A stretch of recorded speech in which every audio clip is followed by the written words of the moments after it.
Good morning. It's July 19th, 2022. Welcome to Triggered. I'm Cory Morgan.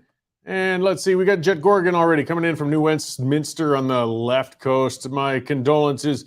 Beautiful area, crazy people. But that can be said about a lot of places. And well, we've got no monopoly on sanity out here in Alberta or Saskatchewan or some of those areas away from the lower mainland as well. We'll keep working, spreading the word, get a cult following for this show, and we'll correct all those wrongs in people's minds over time, right? We'll keep working at it. All right. So, yes, this is the Western Standard's daily live show. For those of you who are coming on for the first time, we do this Monday to Friday from about 11:30 a.m. Mountain Standard Time till around 1 o'clock. Usually have a couple of guests. We talk about the breaking news issues. I rant and get things off my chest, and we have some interaction with each other. I like to start the day out while everybody's signing on with the daily observances. There's always something out there, something important to somebody somewhere that we've got to observe and look at. So it is National Flitch Day. This one's a new one to me. So this dates back to an ancient custom that saw married couples earning a flitch of bacon by proving the strength of their union after a year. I guess the couple would stand a public trial a year and a day after their marriage, and if successful, they were given a flitch of bacon as a reward. I don't know what that public trial would be, maybe in the small town, everybody looking around, okay, we need everybody to raise their hands. Have they actually been loyal and good or not? You know, in a small community, you can only get away with so much. But it is National Flitch Day. This is the day it was supposed to happen. So a flitch of bacon, I had to look it up. I guess that's like half a pig. So that was pretty good eats if you could make it, you know, one good year of marriage. I'm coming right up on my 15th anniversary here. I think I should be qualifying for like a whole steer or something, right? I'm not sure. I'll keep looking into that. Some of those old traditions have gone by the wayside. But yes, so if you've gone through a year, try and nag your relatives, follow tradition, and see if you can't get half a pig for yourself. If you're not into the pork and the flitch or whatnot, it's also National Raspberry Cake Day. So there's something a little on the sweeter side and, offset that. I mean, maybe you didn't make it a year in your marriage or whatnot. You can console yourself by eating some raspberry cake. I've been trying to grow raspberries at home for years. They're finally starting to spring up, but I still haven't gotten a single berry out of the friggin' things. So, I found my marriage easier to last for 15 years than to manage to get some raspberries growing in my garden. But there's always next year. All right, who else we got out there? Expat Canuck down in California. Well, you are out in the left coast down there. I hope if you're in Frisco, you wear good boots so you don't step in too much of the human waste on the streets. Though, again, beautiful areas, crazy people. We started that theme already. So let's see. I'll talk about a couple of the people I'm going to have on today. They must be a little bit crazy. They're running for the UCP leadership, both of them. First one's going to be Dr. Sherman. Folks might remember him. He was a progressive conservative MLA.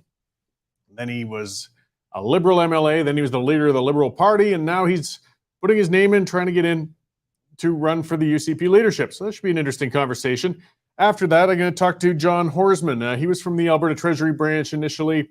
He's been a name around, but he's not been in conventional politics or running for anything that I know of, and he's in there for the race as well. I think he already got a endorsement from one of the candidates, Mr. Rock, who backed out of it, so we'll talk to him as well. So I'm going to stick to a good political theme today and start off, because we're hearing a lot of federal rumors going right now. So let's dive into the rumor mill world. Right now, the rumors are flying of a possible election being called this fall, and I mean federally. One of the prime groups, though, perpetuating that rumor is the Conservative Party of Canada. Spreading the rumor of a pending election is always a good fundraising tool for a party.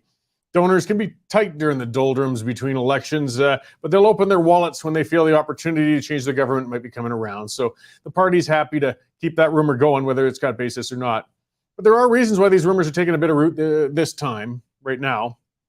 Justin Trudeau's been popping up unexpectedly in random locations across the country as of late, with no real clear reasons for doing so. I mean, he's always been the king of photo ops, but his staged appearances have had a strong scent of campaigning within them. This last week, his staged love-in at the Calgary Stampede made news across the country. And a couple days later, he was in a Quebec park reading stories to children. I'm sure they helped him with the bigger words. And the next day, he unexpectedly appeared at a church service in Ontario. Yeah, apparently he suddenly has found the Lord. And he'd never really been known to be going to church much before. And then yesterday, he was out picking cherries in an orchard in BC, and he went to another children's day camp. I guess he likes being able to sit down with people who can talk on his level, though they probably go beyond him pretty fast. That's a lot of careful scheduling, though, and a lot of miles to cover over just a few days. And Brian Lilly also speculated in a Sun piece that whenever Trudeau changes his appearance, he's heading for another election. I mean, Trudeau's facial hair disappeared last year as he began a pre-election summer tour across the country. Now Trudeau's rather odd new haircut is making news, but not in the greatest of ways. And does this all really mean elections coming? Maybe. That's the best word you can give it. That's one of the most maddening frustrations of Canada's system, the instability of Parliament. Even when governments hold a majority, they can and often do call snap elections for their own benefit. Contenders for the throne were always forced to be on guard for a possible sudden election. I mean, Ralph Klein, I remember this. He used to love playing coy with election dates. His government would leak rumors of a snap election and then sit back and watch all the opposition parties scrambling to get their campaigns together. And they wouldn't call one, or at least they'd wait a few months before they did. I doubt that the Liberals have any solid plans to force an election this fall, but they're making sure they're ready to roll if the opportunity presents itself. I mean, Trudeau's had 2 minority governments in a row. The only way he could possibly extend his tenure beyond the next election is to win a majority. If he comes out with another minority, he's finished. While Trudeau inked a deal with the NDP to stay in power for the next 3 years, we know the deal isn't really worth this figurative paper it was written on. I mean, if the Liberals smell an advantage, they're not going to hesitate to throw Jagmeet Singh into the wind and hit the polls. They don't want to stay in that partnership. Trudeau's been wearing his welcome out for Canadians for some time now, but it's not just his citizens in general. It's even within Liberal circles. I mean, ambitious MPs within his own party, they want to take their kick at the can, and party supporters aren't so thrilled with the prospect of endless minority governments. So if Trudeau tries to hold on for 3 more years, he might find the rug pulled out from under his feet by his own party. The election of a new leader of the CPC might present Trudeau with an opportunity to make one last grab for a majority government. Governments often have called snap elections shortly after their challengers select new leaders. It's tough to come out of a leadership race, go straight into a general election. I mean, donors and volunteers are tired, and the new leader won't have established themselves. It would be a long shot, but Trudeau might see it as his only shot.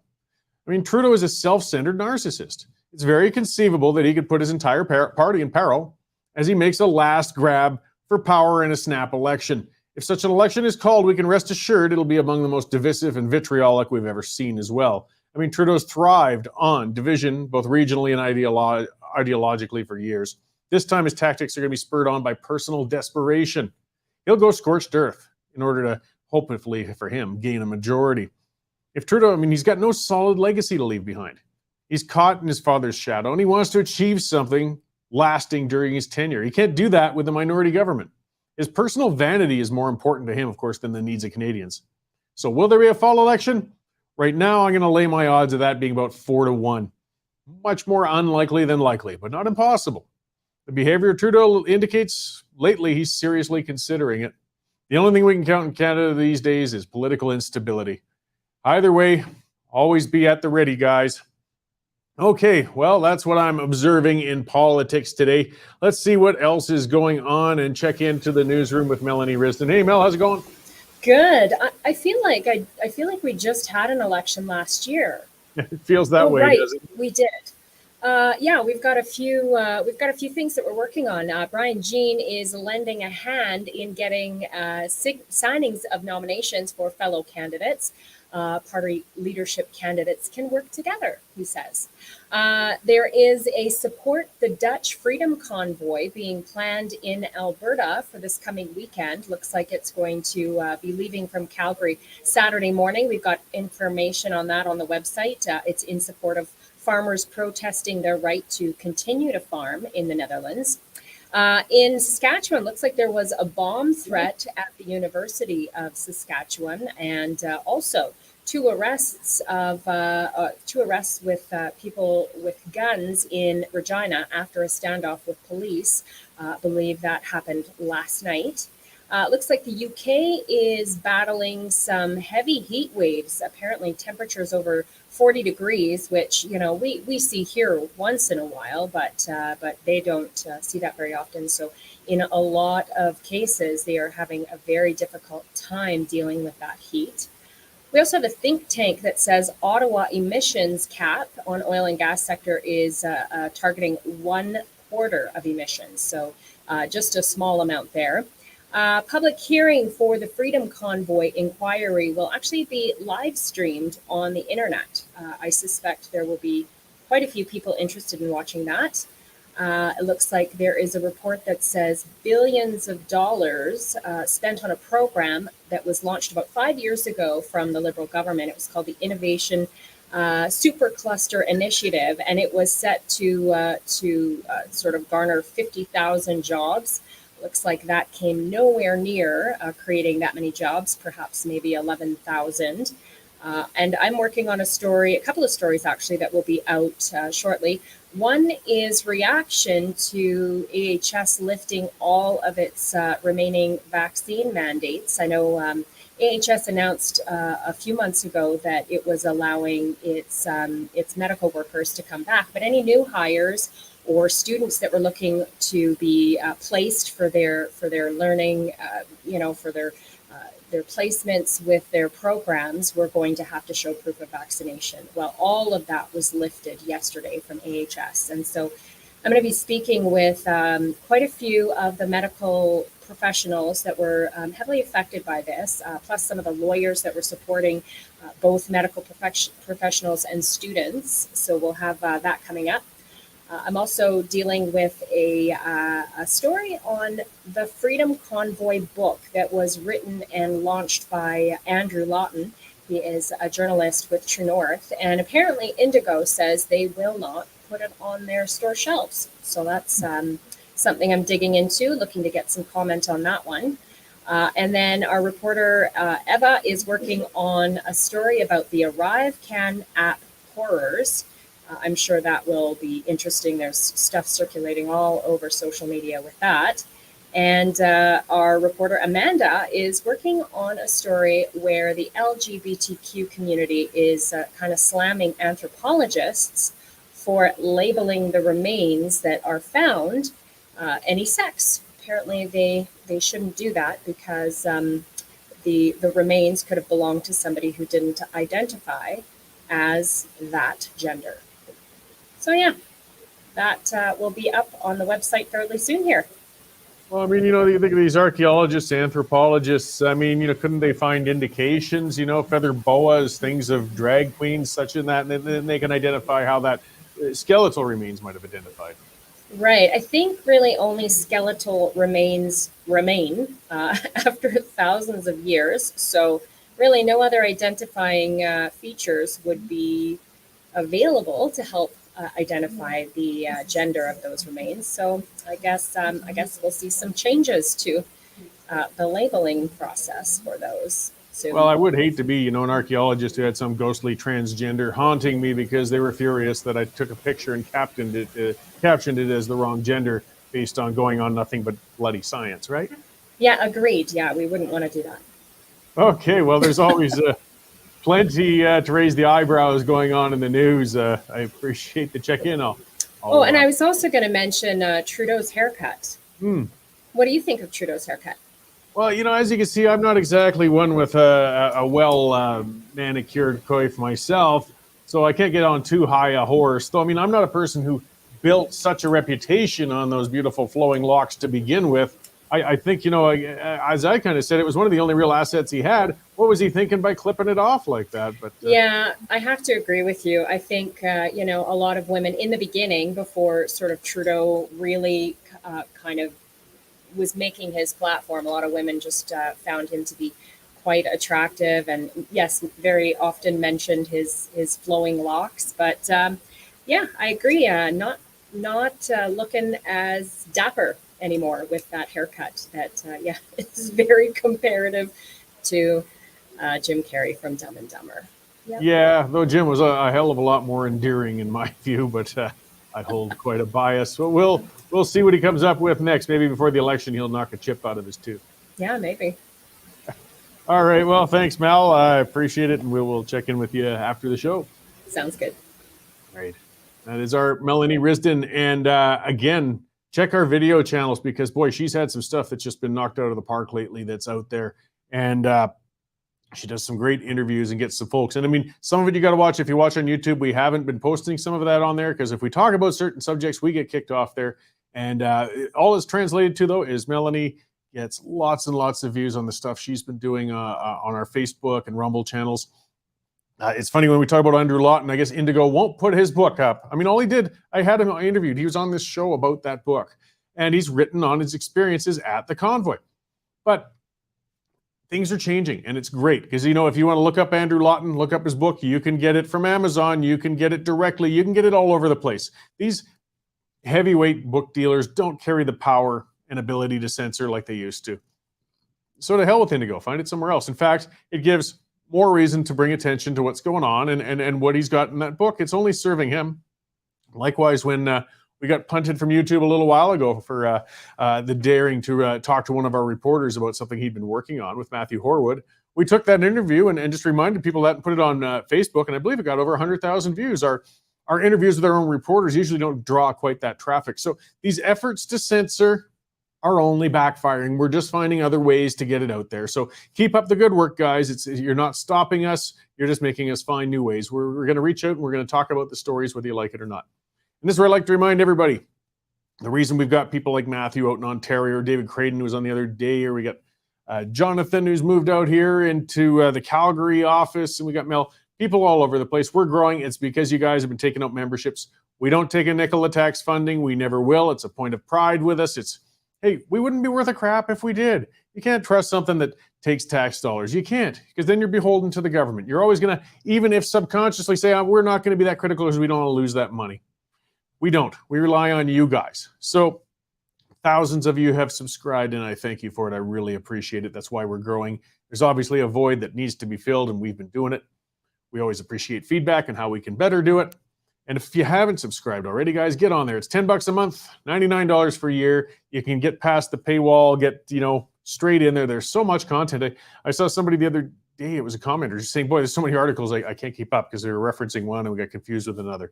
Lots of content, easily worth a paltry $10 a month or less, like a newspaper subscription. So take one out, guys. Help us along. Keep independent media going so we can't be censored or shut down. Let's see some of the stuff from the comments here. Wendy pointing out with Trudeau, Jesus, again, he's got the environmental hang up, but as Wendy Rzuski is pointing out, he can't be that concerned if he's going to jet set all over. I mean, like I was saying, he was in Ontario one day, Quebec the next, BC the next. I mean, he's not going around on a bicycle or even a car. He's flying, and he's got an entourage. But again, the commoners like us, we're supposed to tighten our belts and stay close to home, I guess, and use a hemp pup tent in the backyard for vacationing so as not to hurt the environment. Paradoxy saying, does anybody know what happens if an election is called before the Conservative leadership race is finished, and can they? Yes, they can call it whenever they want, or at least if the government falls one way or another, or if it's a majority government going to the Governor General. It doesn't matter. It doesn't matter what another party's race might be going on at the time or not. I think politically it would backfire terribly. I mean, it would just be so grossly opportunistic. I don't think it would resonate well with the electors. I mean, it's still opportunistic to call an election, say, a week after they've selected a leader, but it would be a little more acceptable. But if you did it to them in the middle of a race, and it's not beyond, I don't put anything beyond them. We've had senators appointed. I think it was Chrétien who did that. We were in the middle of electing our senators, and Chrétien made a point of appointing a couple senators, his way of giving us the middle finger and saying, you do whatever the hell you want. I'm not going to listen to your elections. So I don't put it beyond them. I doubt they would do it, though. And but there's nothing stopping them if they wanted to. Cliff saying Gene is hoping they will back him when they're off the ballot. And not so altruistic. I don't know. There's a bit of cynicism. It's an interesting strategy, though, and we're getting a lot of divisive races going on. And, we've got Danielle and Taves sniping at each other pretty hard, and the tone is getting a little rough. And to see Gene coming across in more of a congenial approach makes him stand out in a different way there. And maybe that's some ground to carve out, because people get sick of all the fighting and battling and sniping sometimes. So we'll see how that works out for him in his campaign. There's a lot of candidates for these guys right now, and it's hard to see, hard to stand out. And there could be some strategy to it. I mean, when you get many, many candidates and person doesn't win in the first ballot, there's a lot of strategy and tactics that go behind seeing how to place well for the next and subsequent ballots then anyways. So, we'll see that. Jet saying you call Indigo and complain. Yeah, why not? Let them know. Let them know that they're making a bad decision. Let them know. I mean, it might not make a difference, but it won't hurt because they got shareholders, I imagine. They got some people, or was it just owned by the Reichmans or something like that? I can't remember now. But either way, let them know that you're just not caring for them censoring books. I mean, you should have all of them. You don't have to agree with everything they put on the shelves. I don't want a bookstore like that. Trudeau's nose is growing bigger. Lots of the comments of all kinds. And let's see, Eric 410. I'm sorry, Eric. My French is terrible, but something about infanticide and genocide. Boy, well, if you want to come back with that in English, it sounds like some serious stuff you're talking about in the comment scroll. But here we go. A little farther. Just while he's saying I'm not a liberal, I'm Pierre Polyev, and Eric Duham, conservative in Canada and Quebec. Okay, but I'm sorry, Eric, I don't know the first part. I'm sure we got some good French speakers among the others. I like watching these comments going, though. It's important to be interactive and just try to stay polite with each other.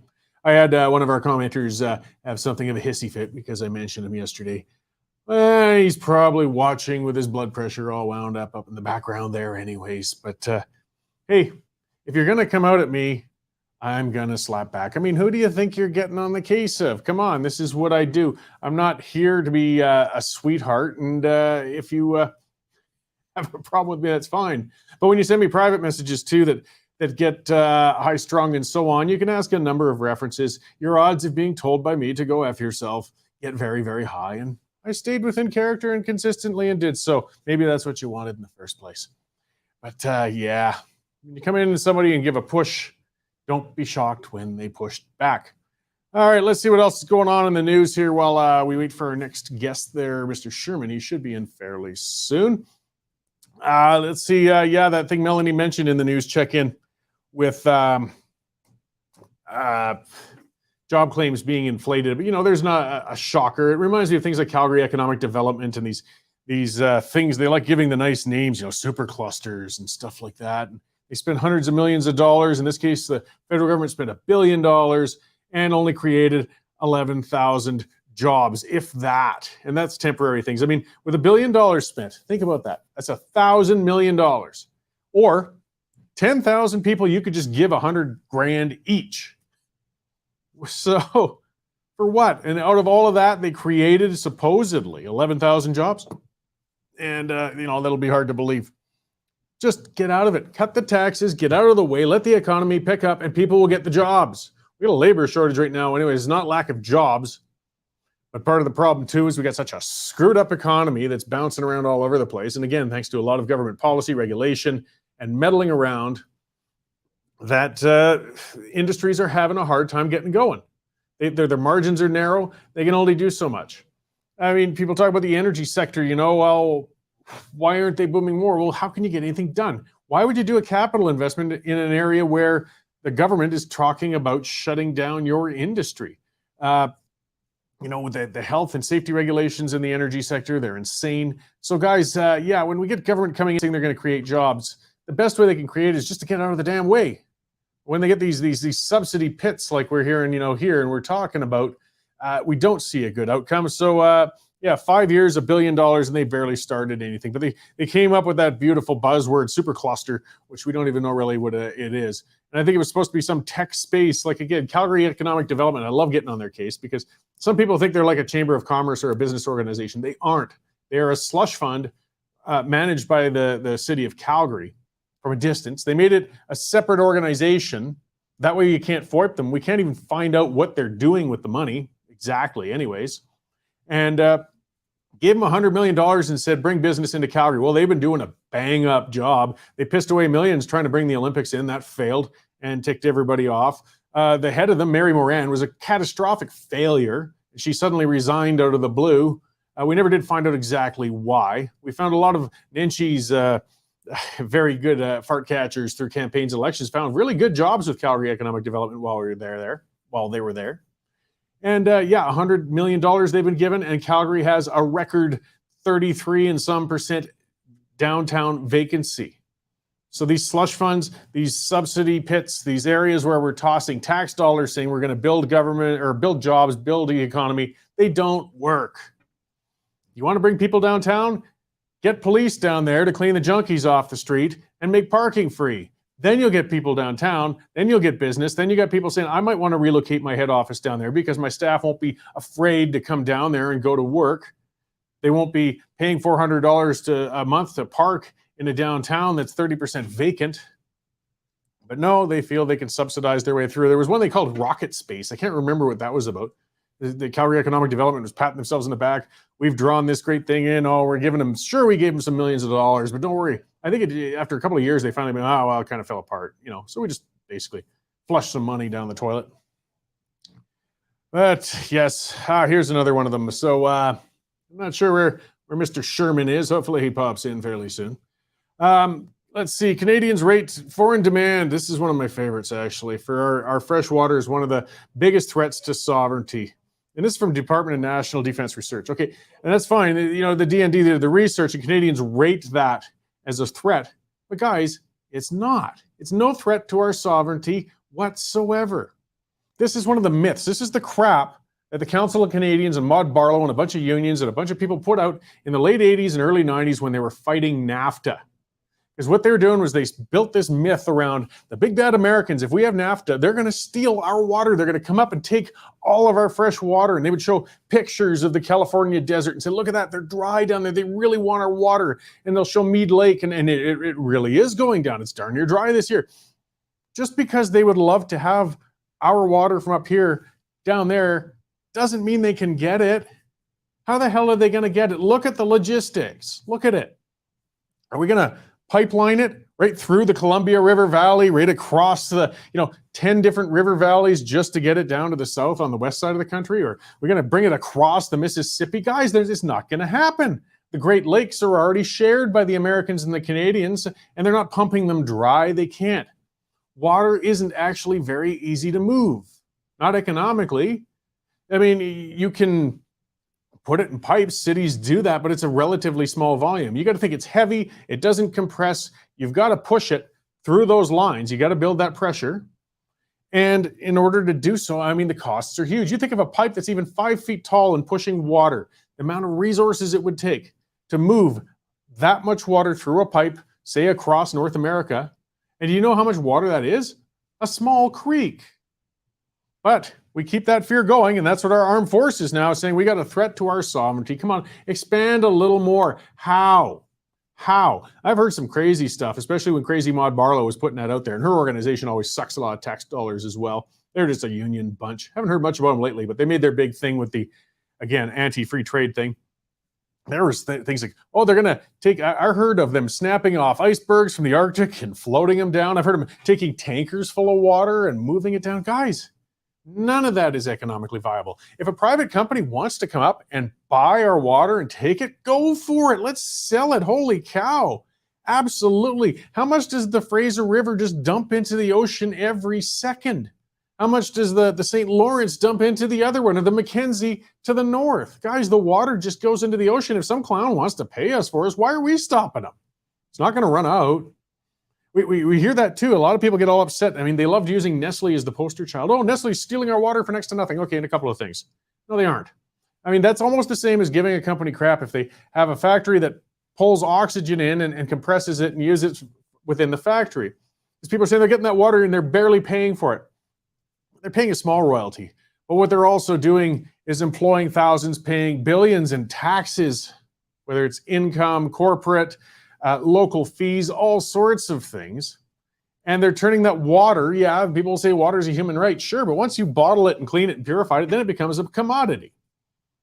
So they sell it. If you don't like it, don't buy it. But they say, oh my God, they're pumping the area dry. No, they aren't. The amount of bottled water that actually gets consumed by people, even if it says, oh my God, millions of bottles, yeah. What's that? 2 minutes of the Fraser flow, if that? For years and years worth of one factory of bottled water on the edge of the Fraser River Valley. Guys, it's a non-issue. It's not real. But we're still talking about it. We're still talking about it. And they use it to keep up fear. And I don't want to knock the armed forces. I'm going to guess, though, the reason that National Defense did this research and wanted to get that going, though, is on the same sense with the Council of Canadians. I mean, if you want to get more funding for defense, well, you got to keep people scared for our sovereignty as well. So if you can kind of pump up that sort of fear, there's more public support, Maybe they can get some more government transfers because they do have some areas of defense that are starving. But this just is a non-issue, guys. It's a non-starter. And yeah, Tiggy says yeah, Nestle is in Hope, BC, right on the Fraser Valley, and there's plenty of water, and there's jobs in an area where there's not a hell of a lot of them. And that Dallin guy pointing out, this was something I went on a rant about a little while back. Ocean desalination plants should be much more cost effective than moving icebergs, and they are, and they're very expensive still too. But they're coming along. I mean, in Israel, the Middle East, out there, Northern Africa, desalination is huge and it's vital and it's working very well. In California, though, I went on a rant about that because here we are where you have these plants. There was a proposed one, a huge one for down there, and it got shut down. They couldn't get the approvals because the eco-loonies shut it down. This is a a state that is parched dry. That, again, if you go down there, though, if you can irrigate, if you can bring water in, very lush, grows excellently. And you've got a literal entire ocean next to you. If all of humanity went to work pumping the ocean, they still wouldn't be able to bring it down more than 6 inches. This is not an environmental threat whatsoever. This was absurd. It was ridiculous, and they shut it down. These environmentalists are insane. I said that yesterday. Now they're saying that they're going to ban lithium in Europe. What? I mean, you want us to all go to batteries, but now you're banning the lithium. You wanted us to reduce emissions. We shut off coal, but now natural gas is bad. We got to shut that off too. There's no end to these nutcases. Can we do hydroelectric? No, that's bad. You'll dam a river.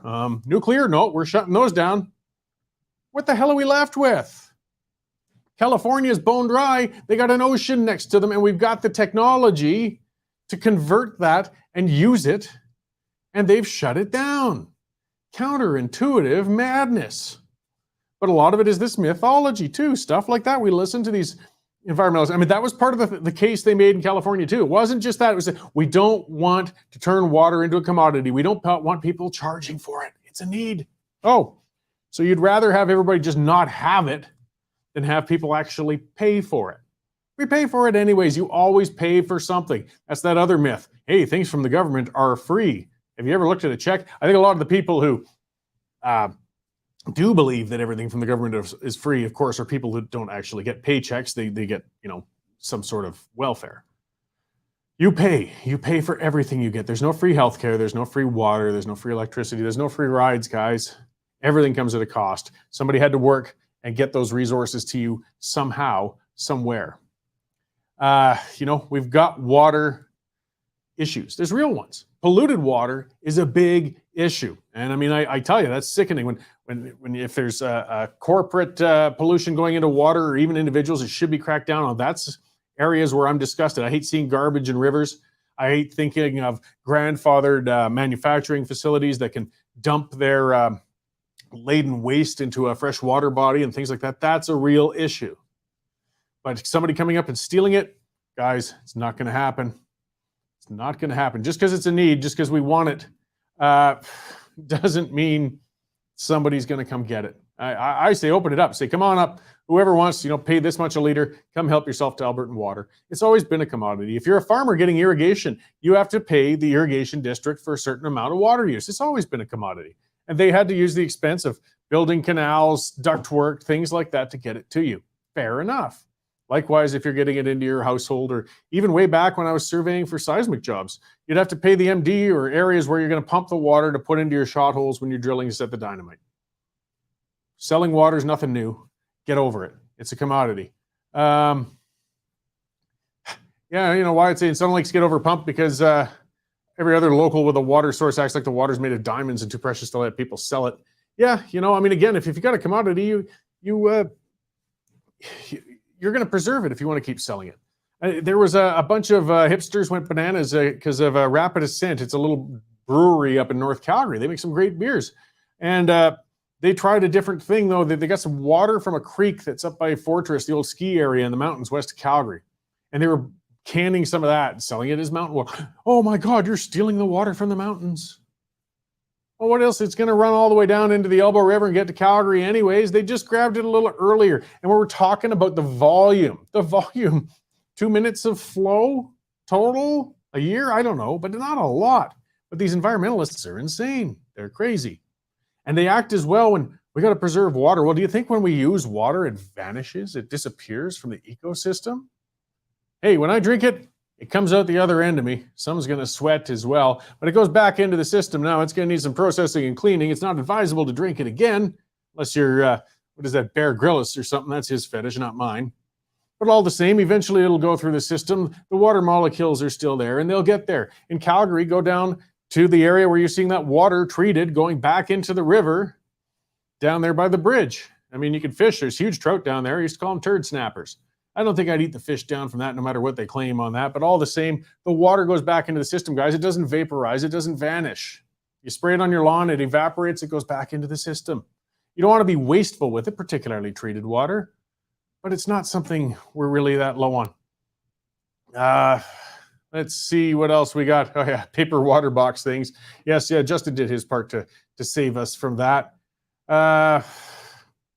Where I'm just going through the comments. This is what I end up doing when guests no show on me, and Mr. Sherman seems to have done that, which is always a frustration. But, well, whatever. It's his campaign. Not so concerned about floor crossings from Chris. Oh, you're talking about then, yeah, about stuff with Danielle with the Wild Rose. I don't know. I'm not going to go into that as much. Saying you're hoping to ask her about it tomorrow. I guess she's doing something tomorrow. They're all campaigning like crazy, so that's fine. I won't dig too deeply into specific areas. Let's see. There's a valid argument to assigning a cost to a resource actually helps people value and preserve a resource. That's from that Dalen guy. Yes. I've seen stuff on that before too when it comes to logging. That's another one. Like some of the private woodlots in the States. If you want to see well-managed woodlots, look at the private ones because they've got an interest in replanting those things and make sure there's, just like any farmer, you want to make sure your crop is ongoing.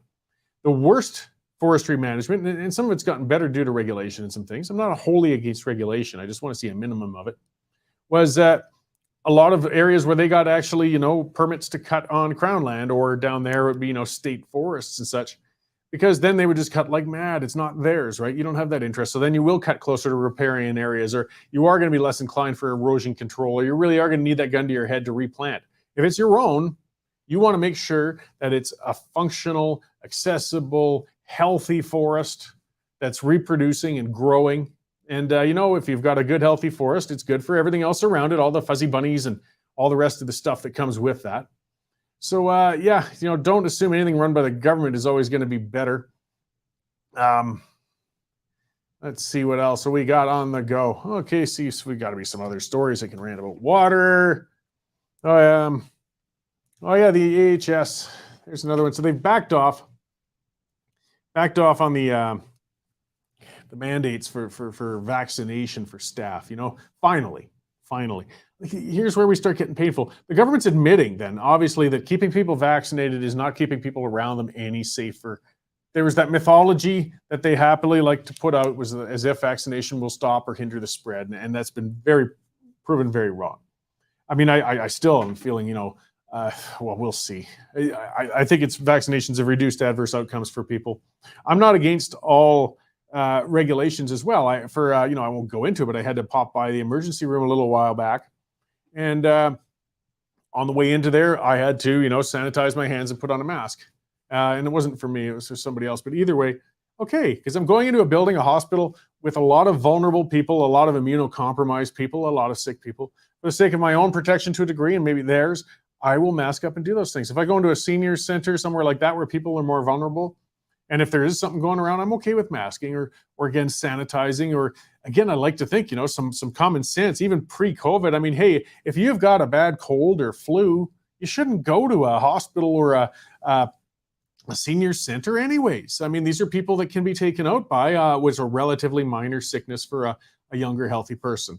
Either way, we've got a huge crisis in healthcare, staffing-wise, resource-wise, and it's been ridiculous going this long in not allowing unvaccinated people to work there. We'll see how many actually come back. I mean, when you've kicked a bunch of people unceremoniously out of their jobs like that, they're not necessarily all that eager to come back. But, here's the NDP. There we go. The communists, socialists, call the decision absurd. Yes, we'd rather have our starved healthcare system where people are dying on waiting lists than get rid of a vaccine mandate that's not making anybody any safer. The NDP is driven by ideology, not reality. God. And that's what we got to worry about. We got to look at, as we're getting into this UCP leadership race, is that we can beat Rachel Notley. That's the number one thing. Every single candidate in this UCP race, every one of them would be a superior premier to Rachel Notley. So let's not self-destruct in this race. Let's not have that party tear itself to shreds. I'm not going to say who's best or worst or go on into it. I'm just going to keep interviewing and looking. I mean, I've got my views, but I'm not a member, so it doesn't matter. But my biggest fear is giving the NDP 4 more years to really screw this province. We got to be careful, folks. We got to be very, very careful. And yes, Chris Gibson saying, do I know about the trade treaty Trudeau signed with the Netherlands? No, I don't actually. I did read a little bit about that because, yeah, he was bragging something on Twitter about it a little while back, but I didn't see fully what that was about, Chris. I'm afraid I can't speak much to it. The Netherlands have been interesting, though. I mean, I've done pieces on that, and I've, again, that's where I did that rant and a TikTok video, and boy, the media does not like talking about that one. But the farmers, I mean, that rebellion has been fantastic. It's unfortunate that they got pushed into a corner like that, and they feel compelled to have to push back like that. But we're seeing people finally saying that enough is enough. And what's this? Let's see. Are you ready to take away the majority of people's rights? No. For the people who are immune compromised, let them look after themselves. Let the rest of the world move on. Well, Shannon, that's the commenter. I'm not talking about taking away the majority of people's rights when I was speaking. Don't misinterpret. I get some people get so worked up. I got one lunatic who kept emailing me, "You're pro-vaccine mandates." No, I'm not. Yes, you are. No, I'm not. Show me anywhere where I've ever said I'm pro-vaccine passport or mandate. Ever. It shouldn't be hard to find. Google my name. God, there's hundreds of articles from me out there. I never said it. I did get vaccinated. Willingly. A couple of times. Well, that's why. That's why. You support it just in the sake of you got vaccinated. No, I didn't. I support choice. There's a big difference. I chose to get vaccinated. There was coercion. I oppose that. I've always been consistent that way, guys. And then for me to say that I think it's okay to make people wear a mask in a hospital, yes, I do. You can choose not to go to the hospital, I guess. I want to see more private hospitals and options anyways. You can choose a hospital where masking is not allowed, I guess, if we had more variety in the health system. But to have a requirement for somebody coming into a hospital to wear a mask and sanitize their hands, I don't think is unreasonable. Likewise with a seniors community. And hey, there's room in seniors communities if there's, if you want to open a private one, says, hey, free for all, come on in here with a bad flu and sneeze on the patrons. That's their business if they want to choose that one. But for me to say, yeah, there's immune compromised people, and I'm not saying shut the world down. That's what I'm saying. I'm not talking about the mask mandates in schools or on buses or in public or in workplaces or all that crap. But in the areas where we do have the vulnerable people all together, it only makes sense to make a little more protection for them. It's just common sense. We apply it where we should. The problem is with the government, they apply it everywhere because that's the only way they can deal with anything. They got to put their gun to everybody's head. And it doesn't help anybody.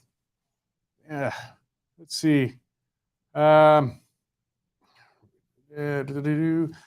Anderson saying Raj Sherman can't run in the UCP leadership race. Why am I interviewing him? Well, he's not given up yet. That's why. I mean, the committee has rejected his application, but he's still campaigning anyways. He's still getting the signatures. He's still spending a whole pile of money, and I'm interested. I find it interesting. He feels, rightly or wrongly, that the leadership committee is going to relent and change their mind and find out that he's serious and then let him in. I don't know if that's going to happen. Probably not. But it's an interesting subject, that's all. And I mean, I talked to interesting people, and he was a figure who, was an elected official for quite some time, and he's got some character, and he's making a push. He's got an interesting case. I don't think he's brought it up that much, but Michelle Rempel didn't have a leadership as well.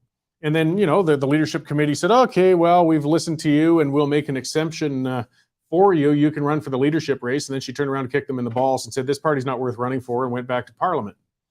So, if they can make an exemption for Rempel, maybe they can make an exemption for Mr. Sherman. But I mean, I talked to, my hand is out to everybody who's declared as a candidate for the UCP. Only a handful are fully approved yet. All of them, and I can't say for sure, Mr. Horsman hasn't fully been brought into the race yet. It doesn't mean I won't talk to him. It doesn't mean he won't get into the race later. And, like I said, the show's open to speak to all of them. And I've spoken to most of them now. Rajan Sani and others. They've been on this show. So, I mean, my job is to kind of just give as many candidates as much time as I can, so you viewers, listeners can make your decisions with as informed as possible.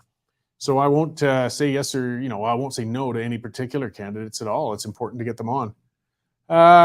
Let's see here what else we got in the comments. And getting near time, I'll get on to Mr. Horsman though and bring him on. Kenny Benson saying masking didn't work for COVID. You're stirring the Kool-Aid.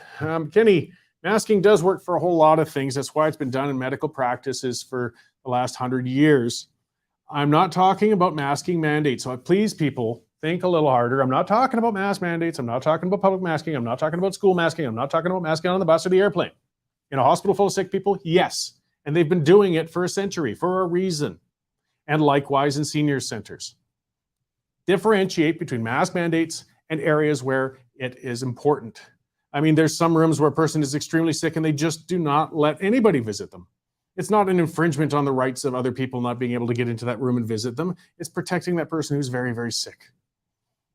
Right now, the sickness we have is we brought in mandates that force everybody at all times to do things. That's not what I'm talking about, and that's not what I support. But it's not saying, because people have got this polarized view and say that every mask is useless now or it never helps for anything. Or guys, and that's not quite the case. It's not foolproof by any means. But there's a reason typically. I mean, I remember with newborn children, they'd get you to wear a mask, initially when you're first holding them. It doesn't hold everything back from you getting them onto that newborn child, but it reduces right when they're fresh out of the oven there, the chances of perhaps picking up something when they're still basically hardening up and learning how to breathe. There's a reason those were used. But we're not going to make everybody across the whole country wear a mask because there's some vulnerable children in health facilities. So, all right, so let's bring in our guest, John Horsman. I see, I see Raj showing up in the scroll there now, but I'm afraid I'm on to the next segment. I could talk briefly if he wants to hang in there for when I'm finished with Mr. Horsman, but I stick to the schedule there. I'm not sure why Mr. Sherman was delayed, but I do want to talk about the UCP race and speak to as many people as possible. So I hope Mr. Sherman has some time so we can speak to him quickly at the end here. But first, I will stick to the ones who are in on schedule with Mr. Horsman. So how are you doing, and welcome to the show. Thank you, Cory, and thank you for the Western Standard for giving me a voice and for doing what you do. It's important. Yeah, well, thanks. I appreciate that, and we just needed to, it's such a wide spectrum of candidates out there now. This is a race with so many people putting their names forward, and it's an important one. I mean, whoever wins this race is going to become our premier, at least until the next general election. And, people should be making as informed a decision as possible for that. So I just want to make sure that our listeners can get to know as many as possible. And you're not, to start out with, and that's kind of how I mentioned earlier, you're not somebody who's been running in those frontline political circles like most of the other candidates are. Yeah, absolutely. My role in Alberta for the last couple of years has been really one of a banker. I started with ATB Financial almost 20 years ago and kind of worked my way up from the bottom to running most of the businesses, the business services. And I've learned a lot about Alberta. I probably have an unparalleled knowledge of how Alberta works and what makes it successful. And when I watched how the leadership review of Jason Kenney went, and I saw what was coming out of the other side, I thought, this is my turn to step up and start giving back to a province that has given me so much, which is really why I'm running. Okay, so I guess just to start with, what aside from not being a career politician, which is refreshing already in itself, but what are you really bringing to the table that's going to stand out from those other politicians? You got some financial experience, which is appreciated. We've certainly seen some terrible financial management happening. What about, say, for example, the issues of Western alienation, which has kind of dominated a lot of the race lately? Yeah, I think I just published an op-ed on that very same topic. I mean, I came to Alberta because I chose to be here. I lived in the States. I lived in other parts of Canada, and there is nothing more special than what we do and what we have. I call Alberta really the land of opportunity. But we're in a weird place in Canada where we don't have the votes, we don't have the Senate seats, we don't have regional participation, and so we're feeling somewhat outside. But what we do have, and what Canada really needs from us, is they need our money. They need our financial contribution. And I truly believe that for us to move forward and for us to help Canada get out of some of the problems that they have, I think we have to start wielding our economic might. And we need to use the financial resources and our financial contribution to Canada to help them get out of their own way in many ways. And obviously that's the mechanism for that is collection of our own taxes, kind of controlling the funds flow in the same way that Quebec does.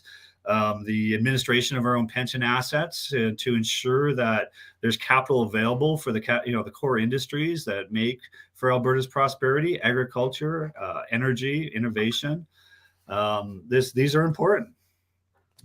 Great. So getting more domestic, I mean, one of the top issues we always have, and I've been talking, every candidate I've had on, I ask, just like at the federal one, I get my pet issues with things. Healthcare is always a top issue in provincial politics, always. That's consistent. And it's our biggest expenditure, so it's of concern. But one aspect of it, and it's been hitting the news again, actually, from the NDP, was EMS services. We've got a terrific problem going on. We've got people, dying waiting for responses. We got ambulances all tied up at hospitals. I'm looking forward to speaking to Dr. Sherman on this as well, because people are worried. I mean, that's a pretty essential service, and we just can't seem to find a solution. The UCP, the last time somebody died waiting, said we're going to study it for 4 months. Yeah, it's a perennial problem with our healthcare system, and I think COVID really uncovered that, where in many cases, our nurses and doctors are heroes, and they're keeping a system together, but the system itself is failing. I mean, we shut down our entire society and our entire economy because we didn't have enough beds available in ICU for COVID. And so there is a systems problem here. There is a structural problem here that needs to get dealt with and fixed.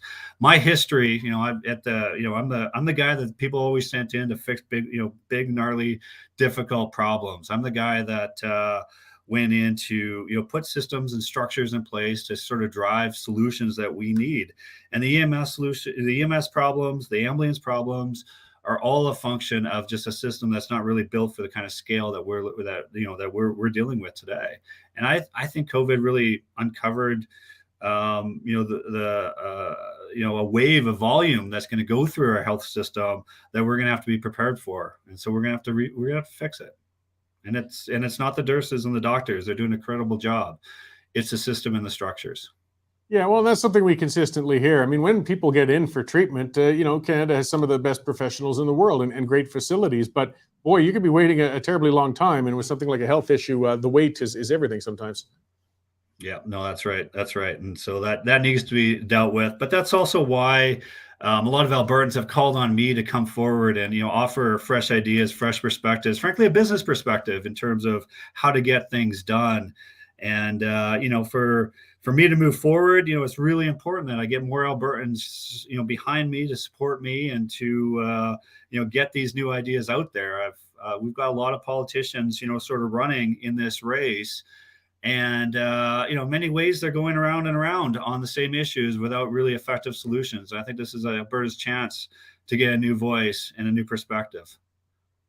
Yeah, so the second biggest issue, as I get to that's typically on the plate, is education, and it's a big expenditure. We've had a lot of discussions. I mean, there's a battle that happens with every new leader, every new government over curriculum. Do you think the curriculum's on the right course right now, or does this need more tweaking, or should it be left alone? I think one thing everybody would agree with is the process that drove the curriculum is not on the right course. And so we do need a relevant curriculum. We need to honor, freedom of choice to all the people and the parents in Alberta. I personally have 4 kids, and it's important to me that my kids are being taught the things that they need for their life to move forward, and the enduring values that are important for Albertans. We need to re-look at the process that drove the curriculum that's on the table today, and we need to get the buy-in from the teachers, the parents, and the school administrators in order to know that we're moving forward with the right curriculum and the right education for our kids. Okay. Now, with the party itself, I mean, there's unity on a federal level. There's unity within the party. It's something we conservatives do to ourselves all the time. there's been a lot of dispute over the nominations, over who's allowed into the leadership. How could you take on some things to, try to gather those squirrels together and keep them all from fighting all the time? And I know it from past parties. It's hardly unique to the UCP. Yeah, I mean, I have. So I came out of some of the highest and most aggressive, the most aggressive industry really on the planet, which would be investment banking. So I'm used to big egos. I'm used to a lot of conflicting interests. I'm used to folks really challenging each other in really neat and interesting ways. But I got a history of building coalitions. I got a history of getting those interests that aren't aligned at the first round, aligned on, by the second round or the third round, so we can all reach an agreement and move forward. Up to now, I haven't seen anything in politics that, gets me too worried that I'm not going to be able to use some of those same skills. One thing business does that I think is helpful is they spend a lot of time on developing leadership, on, creating the systems and the structures to build trust, build alignment, align around a vision and a strategy, and all move forward together. And I think frankly, that's one of the critical ingredients that I bring to this race, and actually I can bring to, Alberta to move ourselves all forward. So likewise, I mean, as I said earlier, some things are getting a little heated and divisive. You haven't dove into that. You would hope to have, I would imagine, a unified party, some other of the candidates in a cabinet and such, presuming you became the leader. Yeah, absolutely. And this leadership race is really about forging the leader that Alberta needs. These races, it's not, we could just draw from a hat if there wasn't, some value in the process itself. This is about setting a vision for what Alberta needs to move forward. And frankly, this is about the UCP re-earning the trust of Albertans that has been lost through the process. And so, in many ways, I applaud my fellow leadership candidates. We've got a lot of ideas on the table. There's a lot of discussion moving forward. There's a lot of clarification, I would say, that's occurring currently within the campaigns, and I think that's all helpful and constructive. I think we've got a good plan and path forward. And then for myself, it's really bringing a third option on the table in terms of the established UCP candidates versus the new entrants or the wild rose candidates that we would have had in the past versus can we be something more than the parties that we entered this? Can Alberta be something more? And I truly believe it can be. I think this province is truly blessed. We have the things that the world needs, and we have the things that the world values. Agriculture in a world that's going to be facing starvation. Our crops. I was just out in Hannah recently, and the crops are just absolutely unbelievable this year. And this is a time when the world needs our food, and they need our food security. Energy. I mean, look at the world falling apart just on energy dimension alone. Alberta has what the world needs. And I think as we think about what we need for the future, it's making sure that we preserve that and we harness that and we're able to deliver that. Okay, now I'll finish up a bit with pandemic response. I mean, that's a big one, a lot of which I think, is part of which led to the demise of Kenny's leadership in a sense was whether well-meaning or not, he declared it the best summer ever and that we would never go back. And then circumstances forced restrictions to return that fall. And he sort of I think, lost support on both sides. The people who didn't want restrictions were furious, and the people who wanted them initially were furious, and he just ended up by the wayside. We're hearing more talk, though, about returning to some restrictions in the fall, or some people calling for it. It may or may not become an issue, but what sort of plan have you got in mind if we start getting acute pandemic issues again? Yeah, we'll have to face those facts, as they come. I think one thing that I know for sure is Albertans love their freedom, and they will always fight for it. And I respect that. I respect the fact that they're not going to give their freedom to people that want it. They will only give it to people that don't want it. That's the only chance that they have to sort of give it up. But Albertans are respectful as well. They understand that they can't force horrendous experiences on the healthcare system. They can't force.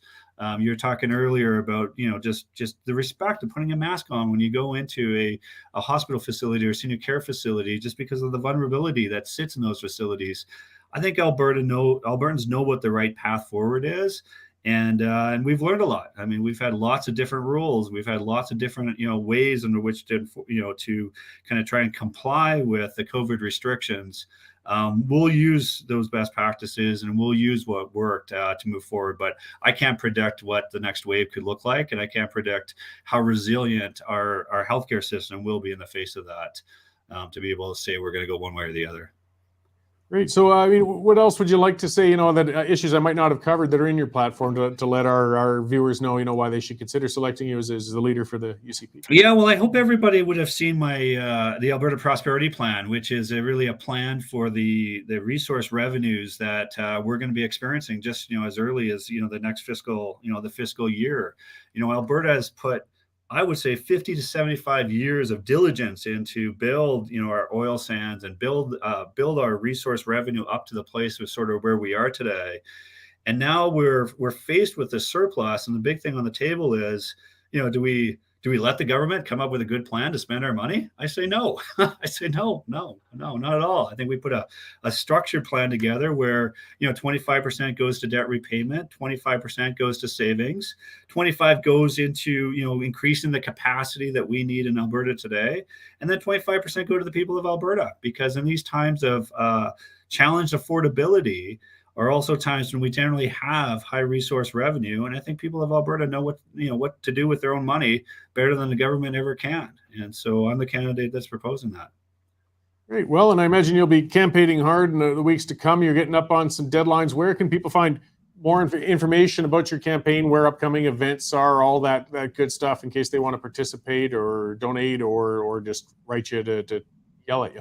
Yeah, thanks, Cory. Yeah, johnhorsman.ca is where I can be found, and we're actively soliciting donations, actively soliciting signatures and nominations, and selling memberships. And so, if you believe that Alberta needs a fresh voice and a new face and some new ideas, please check out johnhorsman.ca, JONHORSMAN.ca, and I'd be honored to represent you in Canada and Alberta.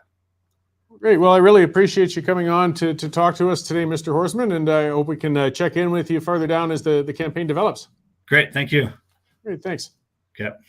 So as I said, that was John Horsman. He's entered the race, and something that, as I said, right off the bat stands out. At least he's not one of the recently former MLAs or tied in with, tightly with the party activities. So it is a bit of a different perspective. I'm just going to respond before I get to Dr. Sherman.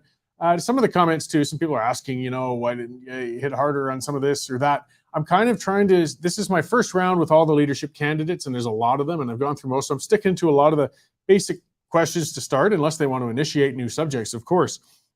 But I want to kind of give all of them the same bunch of questions, so we got a baseline to start with going into this campaign. And then we'll get a little more specific as the campaign develops, especially when we get to the part where, the official candidates are in or not in the race. So I just before I get to Mr. Sherman, Dr. Sherman, I'm going to get to the sponsor. My schedule is a little off here. So just to remind everybody about the Canadian Shooting Sports Association. They've been a good sponsor for us for a long time now. And their name sort of says what they are all about. If you own firearms, you're a hunter, you're a target shooter, you're a collector, any of those things. It's your business, a law-abiding citizen. We've got a government that wants to take away your ability to do that. And it's important for you to stand up for yourself. And the best way to do that is to work together, gather in an association. And this association has been around for a long time. They are the association, Canadian Shooting Sports Association. They got all sorts of resources like anything else too, not just lobbying and pushing for your firearm rights, but just links to events and, different ways of using firearms, safe ways of using firearms, other aspects, hobbies, trade shows. Check them out. They're the Canadian Shooting Sports Association. If you want to keep your right and ability to own and transfer firearms, you got to be a member of these guys. It's not that much money. Stand up for yourself. Join up. Their website is cssa-cila.org, the Canadian Shooting Sports Association. Okay, let's bring Dr. Sherman in and talk about his campaign. We're having a full UCP day here. And yes, this is a face, Dr. Sherman, I haven't seen you publicly that much in some years now, though you were quite prolific. You've masochistically decided to jump back into the political ring. Cory, first of all, I apologize for being late. I was stuck in traffic, and so please forgive me. You know, my family and my children said, Dad, my kids said, Dad, you got to get back in. We have some major problems that we face after 2 years of COVID. Um, healthcare, the homelessness, the drug crisis. We're $100 billion in debt. Alberta has really struggled recently. The economy is rebounding nicely, but we need to build a strong economy and a strong society. So I'm glad to throw my name back into the hat. My main issue actually is to unify not only our political party, but also our province. We as a people are divided. COVID divided families, divided best friends, and rural and urban. The reality is we're in this together. It's a war against the virus. And I do sincerely believe Premier Kenny and all the leaders across the country sincerely tried. And I don't know if anyone got it right. We've never been faced with this, but we've had troubles on both sides of the ledger here with healthcare system collapsing. But then, the isolations have hurt the economy, the mental health issues out there. Because you couldn't see a doctor for 2 years, we've got 2 years worth of delayed care. And that's actually the ability to not see your doctor for 2 years has caused major problems in the system as well. So I'm here to back out of private life, having had served 7 years in the legislature, in the government side as a junior minister through 2 ministers, 3 deputies, and 5 CEOs, when we sort of didn't do a good job of creating AHS, and serving as an independent where I worked with every political party on an issue-by-issue basis. And as leaders of the opposition party, I learned a lot of stuff from the opposition about what didn't work in government and taught them what did work. So let's just be pragmatic about our politics. Well, you certainly sat in all roles during your time in the legislature. I guess it's makes for a broad level of experience to look at things. Your campaign's kind of unique right now too, and I wanted to ask about that. It's sort of so the committee has initially rejected your application to run for leadership, but you're going ahead with the campaign anyways, and you feel they're going to change their mind? Well, Cory, rules are rules. You have to be a party member for 6 months, and I respect that. And I haven't challenged the committee's refusal. I was in the College of Physicians and Surgeons of Alberta for a year and a half, serving the medical profession under the Health Professions Act, working for the Minister of Health. Now, you can have a political membership, but somebody with my credentials who was the junior Minister of Health with the PCs and former blue liberal leader, I really didn't want to have any political membership in any political party. So last week of May, I said, healthcare is in crisis. I need to get political. So I resigned my position, and I'm hoping to show up with my minimum 1,000 signatures, and I got $125,000 burning a hole in my pocket that I'm going to present tomorrow morning to the UCP party. I'm a conservative. I've always been a socially progressive and fiscally conservative. Those values have never left me. I've always maintained my moral compass on those values. And I took them to the Liberal Party and moved them to the right, literally changed their color to blue and red. And these are the values I bring to the UCP party. Okay, well, so presuming that they say, go for it. I mean, I believe, I understand, as you said, that the reasoning for a membership limitation, but also the reasoning why you give a committee the ability to make an exception or an exemption if somebody seems to be legitimate and dedicated and they're not trying to mock the process or not clicking with the values of the party. So I'm just saying, I don't think your case is beyond reason by any means, so we'll see what happens. Assuming you're in the race then, I mean, you started with healthcare. That's kind of an area of specialty, of course, for yourself as your profession. And as I talked with the previous guest, with Mr. Horsman and every other leadership candidate, I really have a thing with the MS. The ambulance is tied up at hospitals, ambulance getting pulled away from rural areas and stuck in urban areas. People are left without service, a lot of red alerts. How can we address that? Because the party just seems to be spinning its wheels on that. EMS, the emergency departments, all of the healthcare is in crisis across the country. And this is the time not to blame anyone, but bring in solutions. One, we need to expand our capacity. We need more healthcare staff. So first thing we need to do is admit that it's in crisis and we have a problem. Second thing we need to do is we need to sign the contracts for everybody who works in healthcare. Healthcare workers literally put their lives on the line with this deadly virus. I got this in November 2020 pre-vaccine, and I was so sick for 3 to 4 weeks. So let's sign the contract with the doctors, with all the unions and all the associations, HSAA, AUPE. I think the United Nurses have a contract. So we're actually losing staff So in order to attract staff and stop losing staff, let's sign the contracts. And thirdly, the system's in crisis. The people who are the experts are the frontline staff. Let's engage and involve them in the solutions. And, if we get 15, 20% of the hospital beds are plugged up by people who shouldn't be there because we don't have enough supports for our seniors in the community, like home care or long-term care, or, just simply basically grandma and grandpa daycare, 8 hours a day. If we got the seniors out of hospital, we can do this tomorrow. We can rent a bunch of hotels around the province and get the seniors out of hospital and get the right staff caring for them in those hotels while we organize home care. The hospital can now function. We can get admitted people that are stuck in the department for 1 or 2 days where they shouldn't be, with the wrong doctor, wrong nurse, and wrong bed. We can get them upstairs. Now the ambulance gets their patients off into a bed and they can back on the streets. On healthcare, I've spent my lifetime doing a PhD on healthcare policy. Cory, I'd like to talk about other stuff beyond healthcare. Oh yeah, I'm just starting on that because that's always the biggest issue in provincial elections, and I guess part of it would be going into the finances itself. As you said, there's a lot of solutions, but they'll take contract signing. It's going to take some money. Everything takes money. That's a reality. Right now, the budget's looking pretty good because we have high energy prices, but we know also that those don't always last forever. So what sort of fiscal approach in general would you take with the government? Well, the fiscal approach is simple. My mother is a strong, hard, right-wing social and fiscal conservative. She's a farm girl from India, and I was raised on my grandfather's farm. My dad was the Democrat union leader, actually, when he worked in the mill. Fiscally, we got to be prudent with our money. Healthcare is the number one expenditure. I've always said, if you don't understand healthcare, you're not experienced in it, and you can't manage it, you really can't govern. It's a number one spending issue. On the income side of the ledger, we are doing very well at this point in time.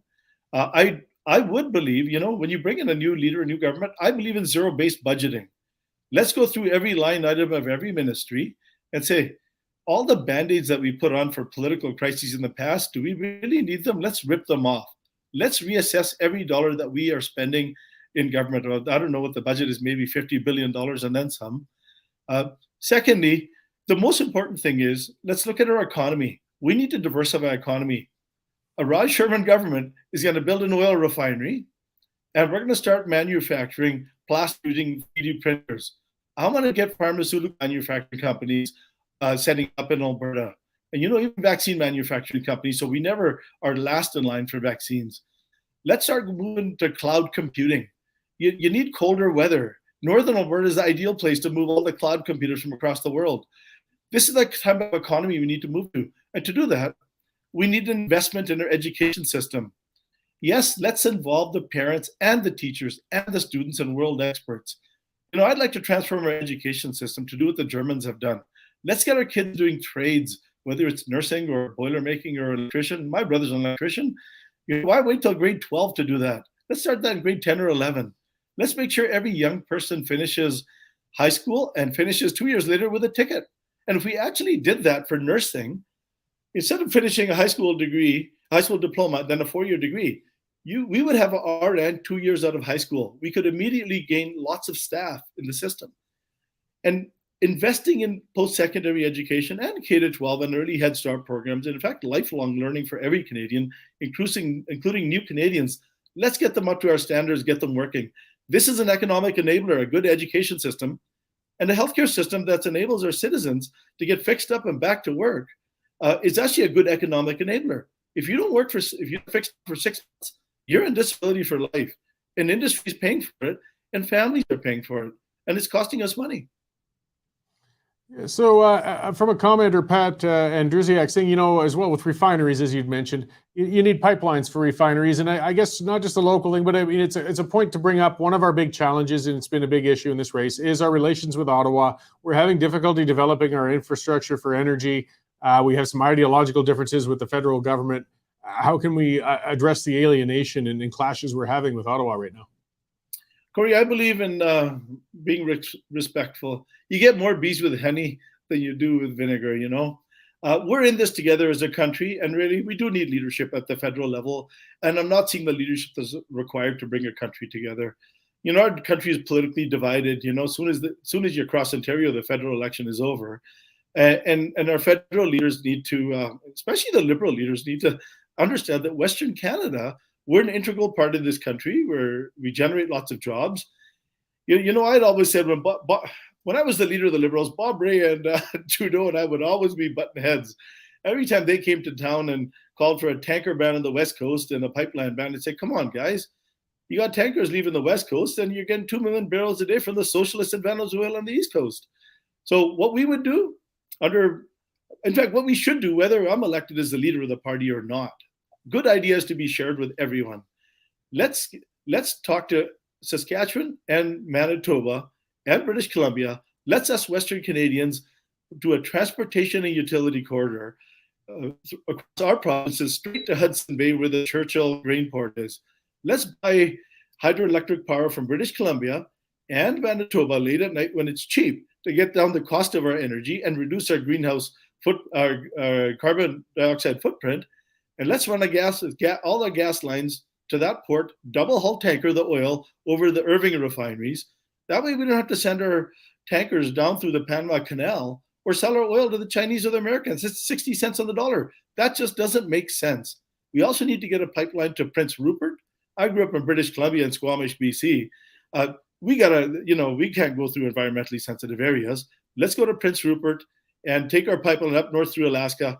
Let's go straight north through the Northwest Territories. While we do this, let's send really good negotiators to Quebec saying, look, we'll give you a few cents on the dollar now, but let's create competition for pipelines. But once we get those other pipelines, they ain't getting anything.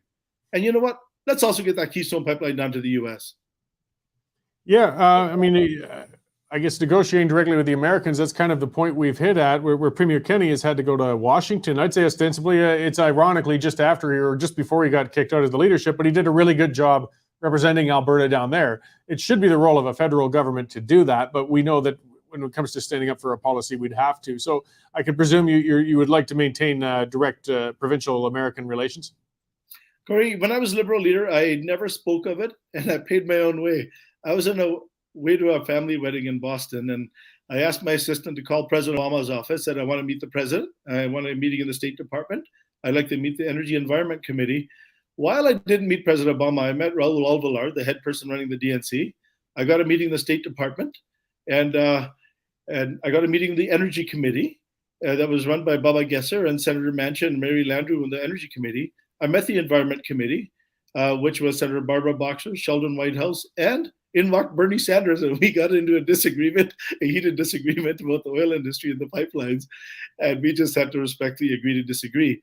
I can walk into Washington tomorrow. On my Rolodex on my cell phone is the numbers of all the head Democrats. The reality is you have to be respectful. You can't chuck arrows at the president's office from Alberta and at Ottawa for your partisan politics back here, and then expect to be treated and greeted with, and showered with, welcomes. The reality is Senator Manchin is probably the most disliked Democrat in the United States right now by the Democrats. If you want to get this thing done, you got to deal with the rest of the moderate Democrats. And as if I'm given the privilege to be leader, and even if I'm not, I would say, guys, we have to change our discourse, how we talk to our federal and international partners. Let's be respectful. You don't run business this way by being disrespectful of people. Great. Well, before I let you go, what other policy areas and topics would you like to cover for our viewers? Cory, in fact, a friend of mine, a conservative friend, said, you being Liberal leader is actually an asset, because I had to learn 20 different ministries.